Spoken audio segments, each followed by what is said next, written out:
Olá a todos, nesse vídeo uma questãozinha de história que caiu na ESA 2022. No final do século XIX, a monarquia brasileira estava desgastada politicamente, o que resultou numa crise. Sobre os fatos ocorridos durante a crise da monarquia brasileira e a proclamação da República, pode-se afirmar que não é uma questão difícil, analise com calma, tenho certeza de que você vai acertar. Vamos lá, o gabarito letra D. Com a abolição da escravidão, muitos senhores de escravos passaram a apoiar a causa republicana. Mais ou menos, tá? Isso aí é o que diz a historiografia, digamos, oficial. Porque, no fundo, a escravidão já estava caindo de podre, como se fosse uma jaca podre caindo.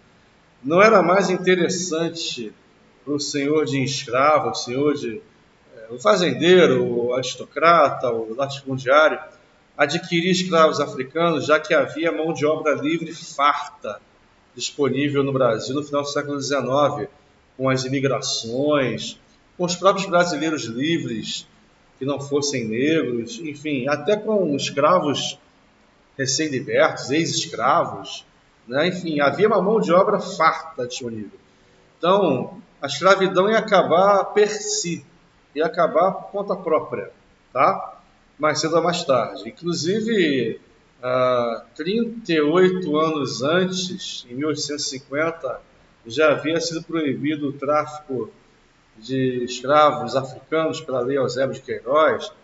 Então, a reposição do estoque já estava difícil, enfim. Então, no fundo, o que aconteceu foi o seguinte: os senhores de escravos, imaginem os senhores de escravos como o centrão da época. O que é o centrão? O centrão é aquele universo de deputados, principalmente deputados federais, que não estão, em tese, ligados a nenhuma ideologia propriamente dita. Eles não são de esquerda ou de direita, ou norte, sul, leste, oeste. Eles são deputados federais à espera de serem ouvidos pelo governo que estiver no momento. Se esse governo for de esquerda e favorecer os interesses do centrão, o centrão vai votar com a esquerda. Se o governo for de direita e agradar o centrão vai votar com a direita, sem problema nenhum, desde que o mundo é assim. E o centrão é tipo aquele rato que é o primeiro a saltar do navio, quando vê que está afundando. Os primeiros que pulam fora são os ratos. Então, o centrão, se perceber, se cheirar, farejar o ambiente político e perceber que a coisa está ficando feia para o governo que está em vigor, ele pula fora do barco. É o primeiro a pular fora do centrão. Então, se você quer saber se um governo vai cair, observe o comportamento do centrão. Enquanto o centrão estiver no barco, ele não cai.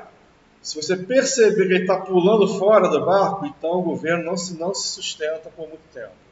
Foi assim com o Collor, foi assim com a Dilma, tem sido assim com o Bolsonaro, o centrão está com ele, foi assim com o Temer, o centrão esteve com ele, foi assim com o Lula, o centrão esteve com o Lula, por isso que o Lula não caiu. Quando do mensalão, descobriram o mensalão, o Lula era para ter caído imediatamente, mas o centrão segurou a onda na época, tá? E a suposta oposição do PSDB não fez a mínima força, a mínima questão em derrubá-lo. Teatro das Tesouras, já expliquei isso aqui. Então, fazendo uma analogia com o que aconteceu no final do século XIX, imagine que os senhores de escravos, os fazendeiros, os cafeicultores, são o centrão da época. Eles sentiram, eles farejaram fraqueza no império. Eles farejaram que o império já não ia se sustentar por muito tempo devido a diversos fatores, principalmente a questão militar. Os militares estavam crescendo bastante para cima do império. Então, seria interessante para o centrão da época pular fora do barco e entrar no barco que seria o vencedor, que seria o barco republicano. Então, até para que a transição da monarquia para a república não se desse via Revolução Popular, porque se essa transição de monarquia para a república se desse via Revolução Popular, vamos supor que o povão assumisse o poder, poderia ficar ruim para eles, que eram os donos do poder econômico. Poderia haver uma contestação ao poder econômico deles. Então, como eles perceberam que o império estava enfraquecido, então a causa republicana crescendo dia após dia, eles pularam fora do barco antes. Para quê? Olha, eu quero fazer parte do barco dos vencedores, eu quero fazer parte desse movimento republicano para garantir que nós estejamos no governo republicano quando ele advier. Quando finalmente cair o Império e a República surgir, eu quero estar nesse governo, eu quero estar mandando como eu sempre mandei. Eu não quero perder os meus privilégios. Foi exatamente o que aconteceu. Os grupos políticos que se beneficiavam com o Império continuaram se beneficiando do resto da República. Nada mudou.